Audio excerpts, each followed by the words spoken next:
The light fades with death's cold embrace. You've already been zipped and tagged. Struggle as you might, it will not help. No one can break out of the body bag. Here to oversee the autopsy, your hosts, Chris Thomas and Broke Rider Dave.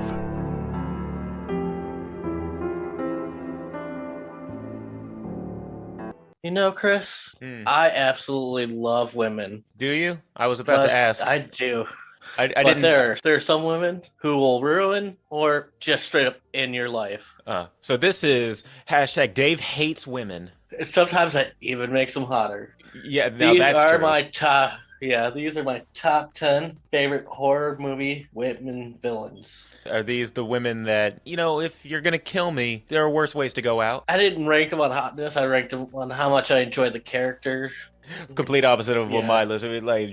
It would be a top 10 list of yes, please tie me down and beat me. Your top 10 horror movie villainesses. Yes, all the female ghost faces are honorable mentions, all 5 of them. I feel like it would have just been too easy to take half the list for Scream. Mm-hmm. So I decided to leave them off. So is this going to No. be ranked as usual in terms of intensity of your liking of them as the list goes? Yeah, from 10 to number 1. All right, so some still leftover celebratory of Women's Month. We still had a Yeah. little bit left in us, so let's start off with number 10. Number 10, with Esther from Orphan.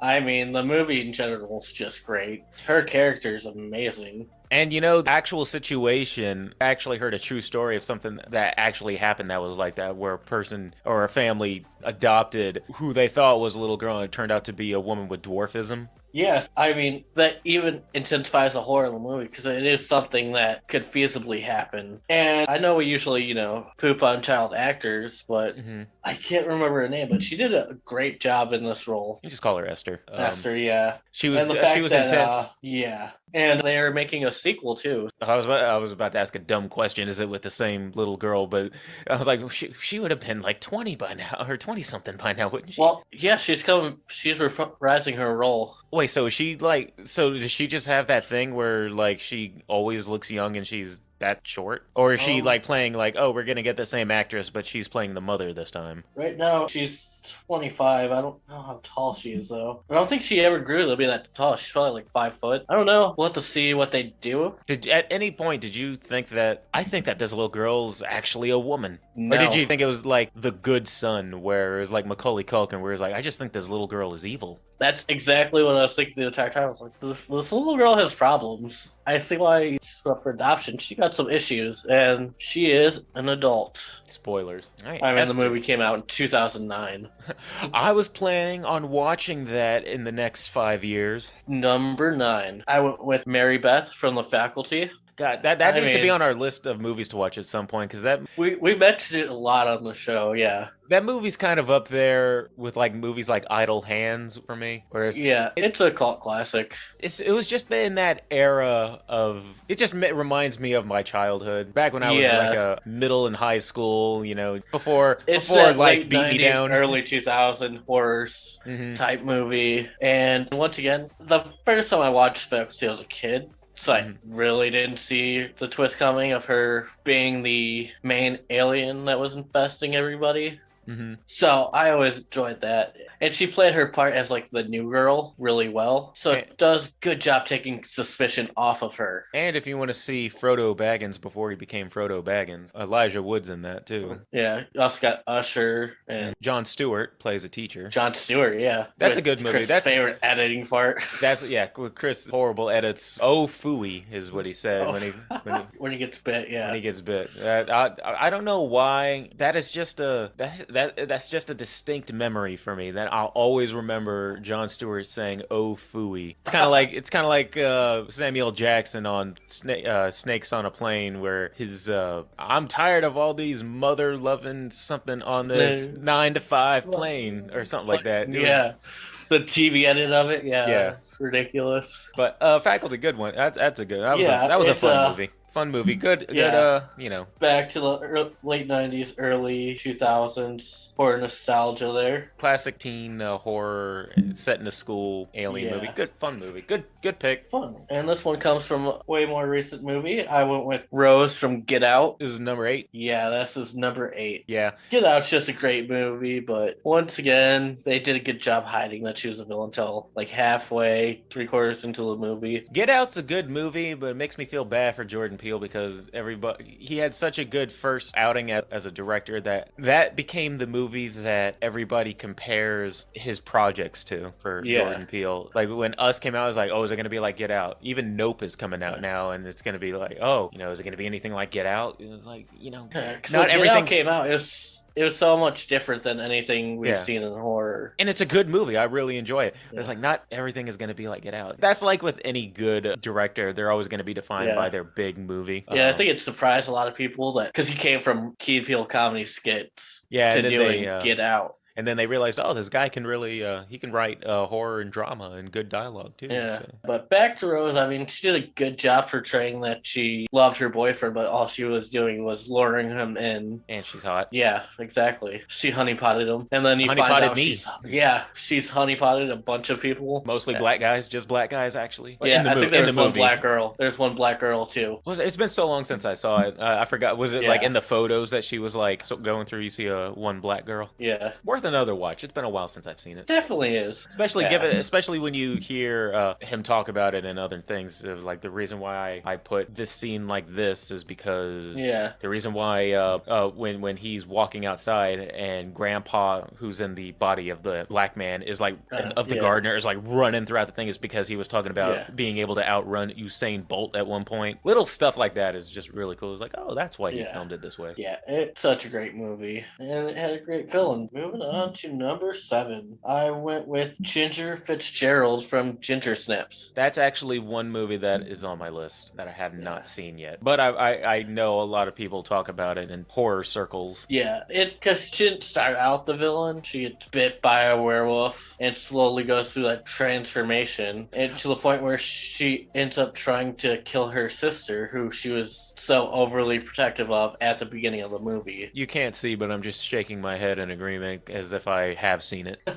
Yep, that's what happened, guys. Yeah. I didn't even know it was about werewolves. Like Ginger Snaps, I was like, all right. I didn't know it was about a werewolf. In all honesty, I was like, all right, Ginger Snaps. What could this movie be about? I thought it might have been about a teenage girl going around torturing people. I don't know. I mean, the title's kind of on the nose for not giving it away. I mean, Ginger does snap, becoming a werewolf. So you get what you pay for. Yeah, I don't know if you'd consider Ginger Snaps a cult classic. I don't know if it has that big of a following. I mean, I've heard about it enough of people. I've heard a little, yeah, but it's not like on the level of like Leslie Vernon or like Dog Soldiers or anything on that level. I would, although I haven't seen it, I've heard enough people talk about it that I'd put it in a cult classic movie. Okay. Yeah, you should definitely check it out, though. Again, I want to say it's only like an hour and 25 minutes to an hour and a half long. It's a great watch. If this podcast was my entire career and stuff like that, I mean, I'd be doing nothing but watching movies, watching movies, so I could talk about this. But it's just hard to fit in stuff when you're Oh no, yeah.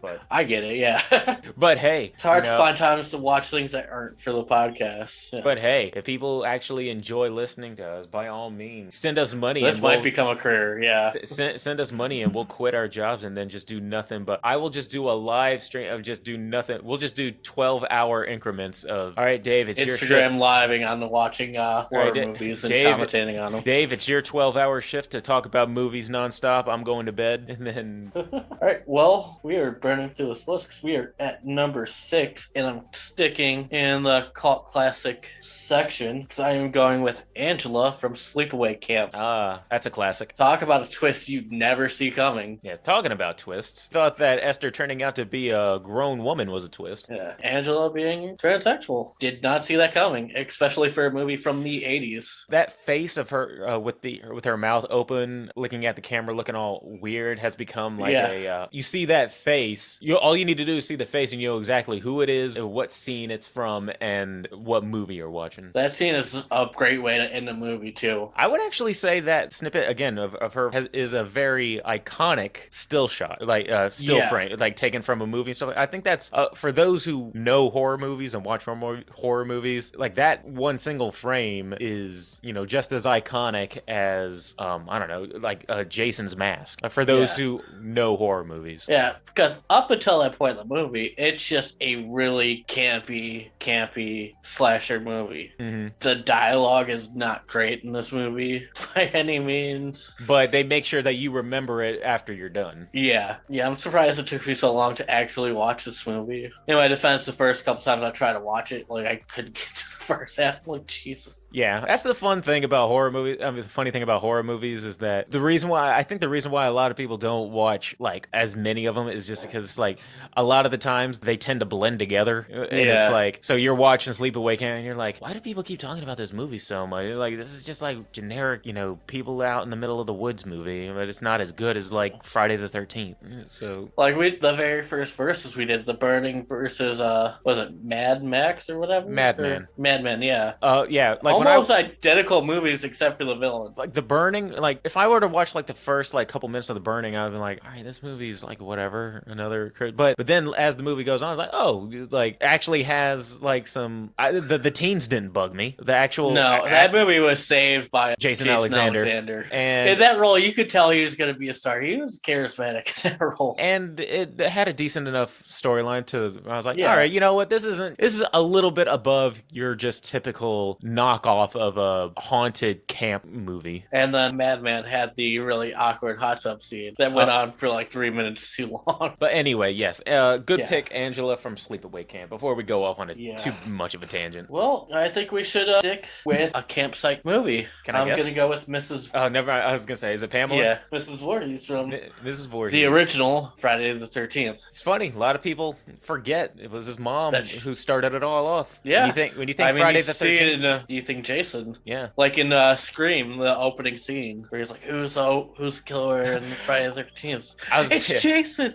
It's Jason. I've seen no, it's not. If you've seen it, it's his mother who started it from the beginning. Yeah, I was literally just about to say it cost Drew Barrymore her life in Scream. But I should have known that you were gonna. If it comes to a Scream reference, you're gonna beat me to it. So. Yeah.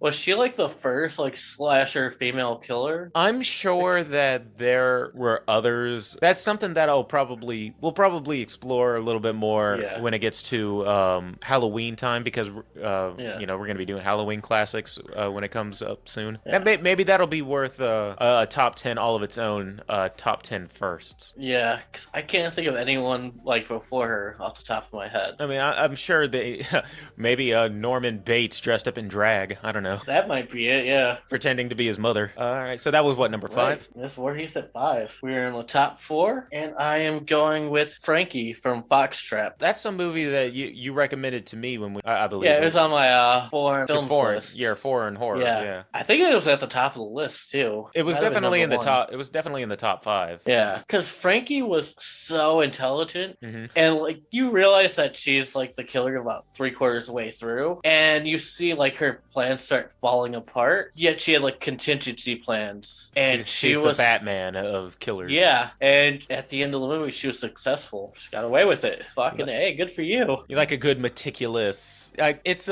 sometimes it can be it could be a writer's lazy way of writing a character out of a situation, but I do like it at the end of a lot of movies, or whether it be horror or action. Probably the same reason I like the Saw franchise is at the end is like, nope, I had a plan all along.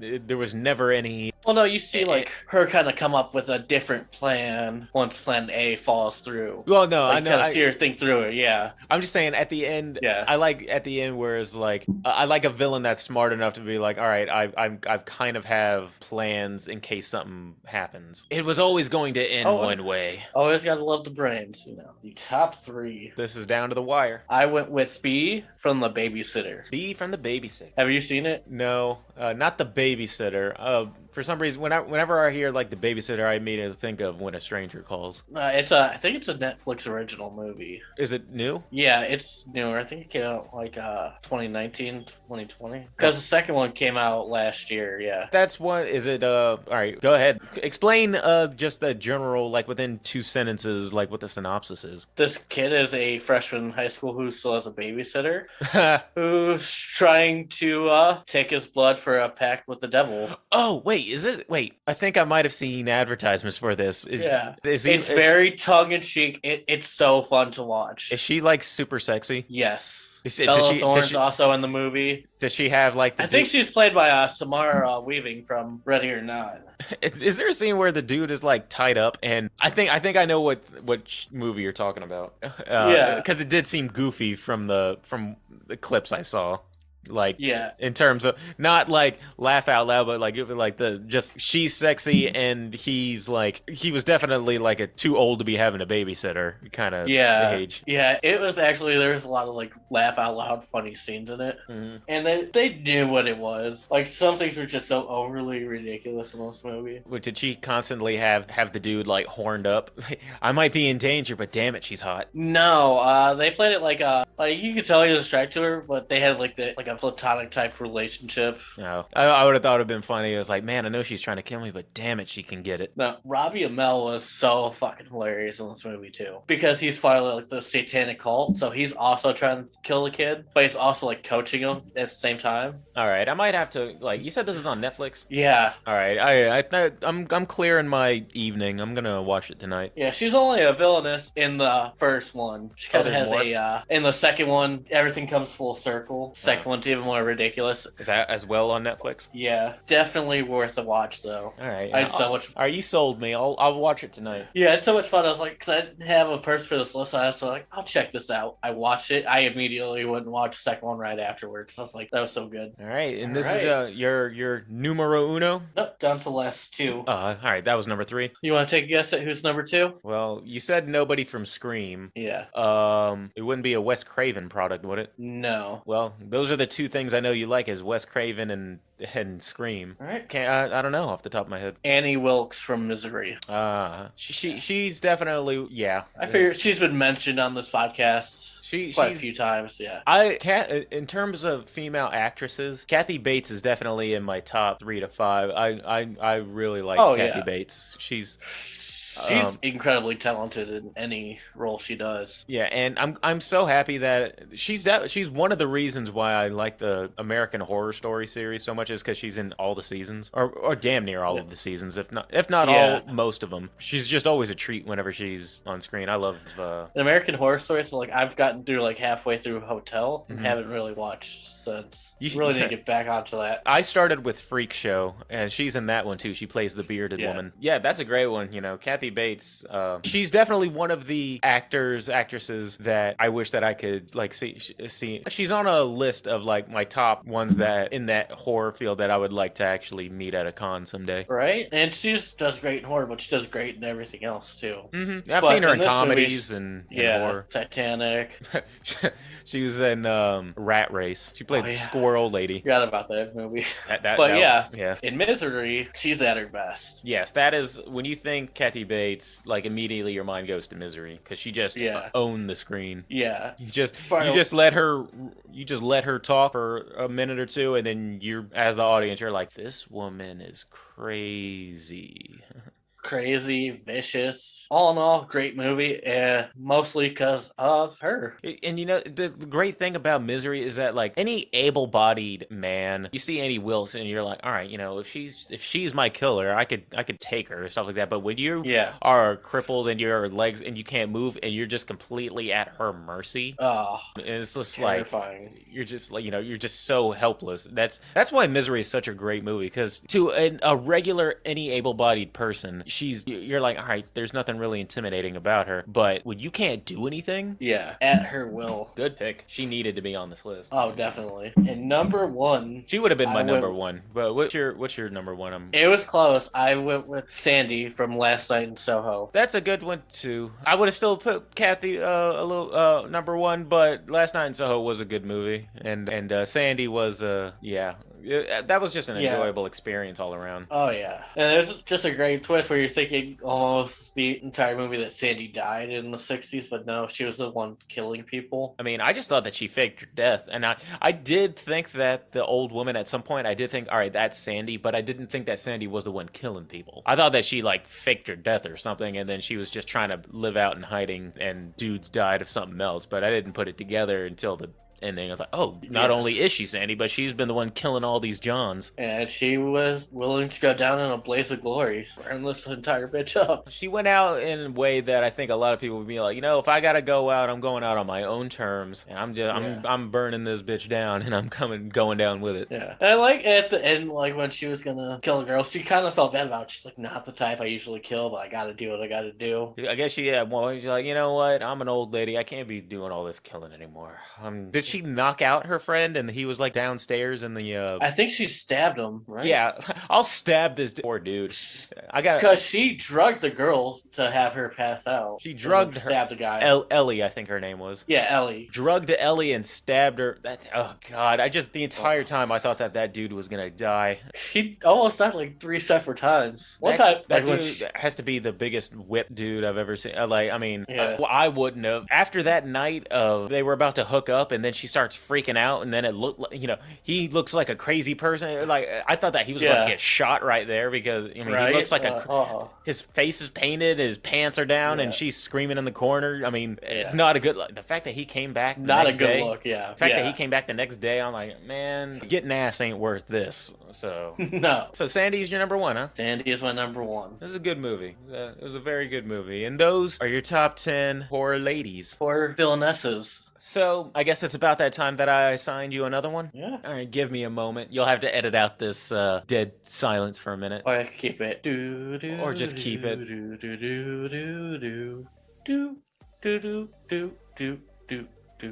All right, how about your top 10 characters who just have it the worst? So top 10 characters with worst luck? Call it, you can take this for however you want it, but your top 10 horror characters who you just utterly sympathize with, or you just watch them and you go, oh, you can call it that, your top 10 poor bastards. Okay. Your top 10 poor bastards. All right.